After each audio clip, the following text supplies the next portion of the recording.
I'm Roger Baker, Executive Director of the Stratfor Center for Applied Geopolitics at RANE, a global center of excellence for geopolitical intelligence and analysis. Learn how you can put geopolitics to work for your organization at ranenetwork.com.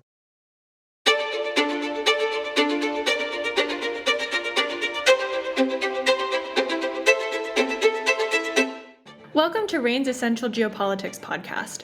My name is Emma Kami, and I will be your host today. Among the many political parties running in the May 14th general election in Turkey, a number of key opposition parties have decided to work together to improve their collective chances of winning. For more on them, what they stand for, and what their chances are in this landmark election.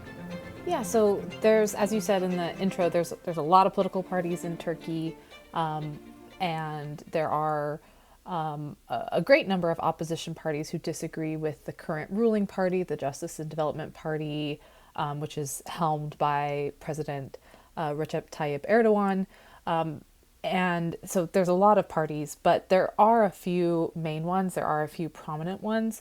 And in the last few years, they've been a bit rejuvenated. There's one major alliance called the Nation Alliance. It's the largest opposition party coalition. It's also known as the Table of Six. It's more of a centrist opposition alliance, so they appeal to, a somewhat broader slice of Turkish society than some of the more leftist opposition coalitions and some of the more leftist opposition groups. So the main one to pay attention to is this Nation Alliance, which is a group of 6 parties. One of the main things that this Nation Alliance is campaigning on is trying to revert the Turkish political system back to a parliamentary system of governance instead of a presidential system of governance. And a lot of that has to do with, again, this main thing that's bringing a lot of the opposition parties together, which is the idea that they want to oust the current president. They want to oust the current ruling party from its dominant role in the parliament. And they want to return Turkey back to that parliamentary system. They want to increase checks and balances and adherence to rule of law in Turkey. They really want to reduce the role of personality, of the president using executive authority. They want to really boost the power of some of the professional core within Turkey's government. So there's a lot of things they're running on, but a lot of it has to do with reducing the power of the president and turning Turkey back into that parliamentary system of governance. It's not totally clear how they will get there, even if they do win the presidency and if they do win the parliamentary elections and if opposition parties make some gains in parliament there, but that is a big thing that they're running on. And it merits saying that, again, I mentioned there's a lot of opposition parties, but this one Nation Alliance is helmed by these 6 parties, and the main one is the Republican People's Party, the CHP, which is the oldest political party in Turkey, and is the party from which their presidential candidate, Kemal Kılıçdaroğlu, it's the party where he comes from. So he's really the main opposition player to watch as someone that actually could unseat Erdogan in this upcoming poll. And what exactly are their chances in the May 14th polls? So when we're using any polling leading up to an election, of course, we see through a glass darkly, and it's impossible to predict how the actual election will play out. But their chances are not bad. And national polls right now put Kılıçdaroğlu really right up against Erdogan in terms of which one is going to come ahead in the presidential election. And the opposition alliance is also, the parties within it are also polling pretty well compared to the ruling Justice and Development Party and its alliance partners in polling for the political parties that are running for the parliamentary election. So we have these really good chances for the opposition, which is causing a lot of, it's stirring a lot of focus externally on this election, because we could actually see a changing of the guard in terms of Turkey's president changing, in terms of the ruling party no longer having dominance in the parliament. And that, of course, would mean policy changes. It would mean there would be some potentially significant changes, especially happening with domestic policy in Turkey with respect to the economy, with respect to social policy, etc. So I think that that's their chances in this election are improved significantly because these parties are choosing to group together in an alliance. These parties are choosing to back some of the same candidates, but of course, there still is a lot of divergence and diversity among a lot of these opposition parties in terms of what they actually want to see happen in terms of domestic policy. So, as I mentioned, there's a lot of parties. There are multiple opposition alliances. The biggest one and the one that you should pay the most attention to is a more centrist alliance, but there are these other groupings that espouse more leftist, more liberal policies. And so I think there still is a lot of those, there still are a lot of those disagreements that are going to certainly complicate things for the opposition as they're campaigning. And it also makes it more difficult for Turkish voters, I think, to know exactly what they're going to get if they vote for some of these opposition parties. Whereas there's, potentially more of a sure bet or a degree of continuity if they vote for some of the ruling party and some of its alliance partners that have been in power for the last many years. So I think we'll have to wait and see, of course, until May 14th when the election happens.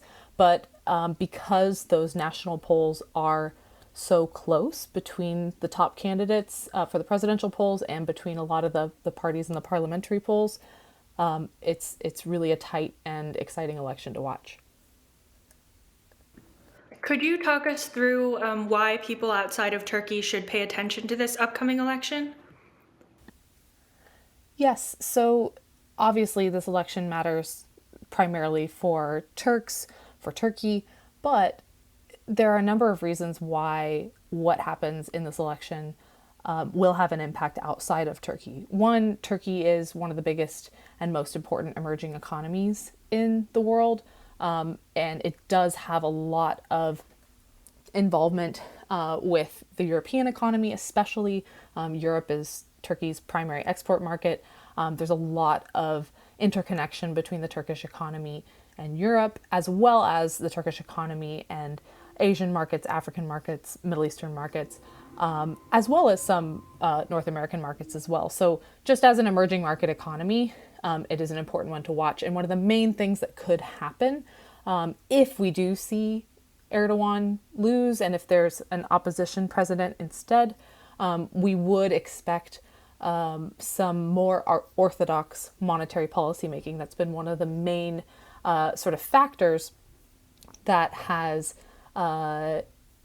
negatively impacted the popularity of the ruling party and the popularity of Erdogan in recent years is a lot of the economic uncertainty, which has been aggravated by some of the unorthodox monetary policy that Erdogan has supported and pushed for. So that's another thing that is bringing together a lot of the opposition. They might not agree on the tactical details, but they do agree that something different needs to happen with respect to Turkey's monetary policy and other sort of financial and economic policies. So there could be a shift to how the Turkish economy works moving forward in a way that supports more foreign investment, more foreign involvement in the economy. So that's one reason to watch it.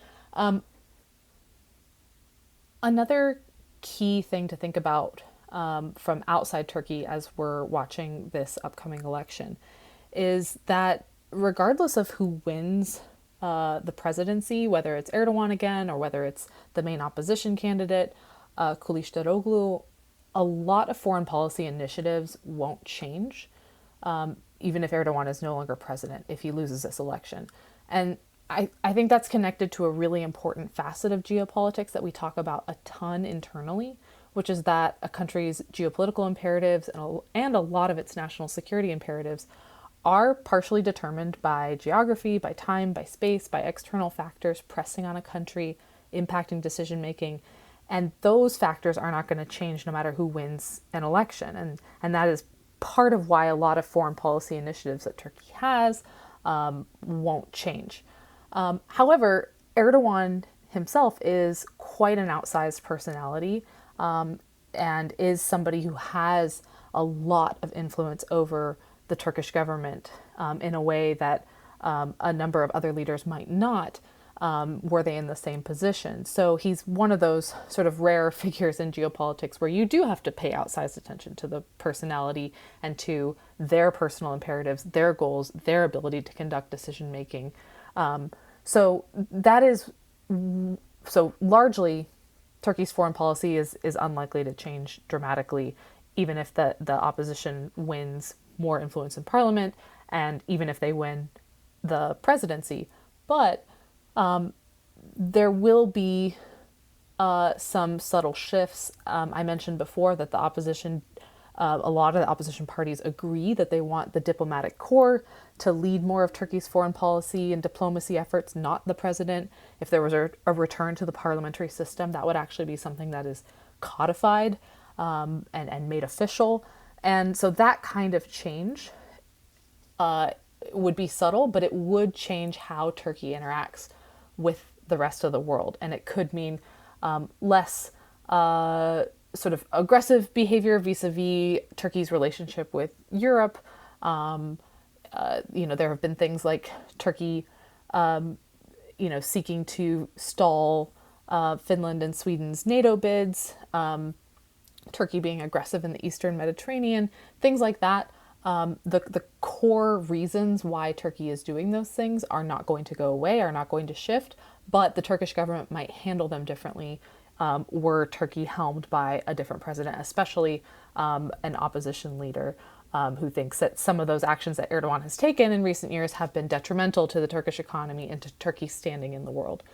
So I think that that's another reason why it's important to watch this, especially because Turkey has been led by the AKP and by Erdogan to some extent for the last 2 decades. And so we're at a moment where there could be a shift in that. So it's a bit of a potential sea change if we do see the opposition win anything in this upcoming election. Well, thank you, Emily. Definitely something to keep an eye on. You can learn how geopolitical events like this could affect your business with RANE Worldview. Our flagship risk intelligence products provide clients with access to the insights and analyses they need to make more informed decisions and drive better risk management outcomes. Sign up at ranenetwork.com. That's RANE network.com. I'm Emma Kami. Thanks for listening.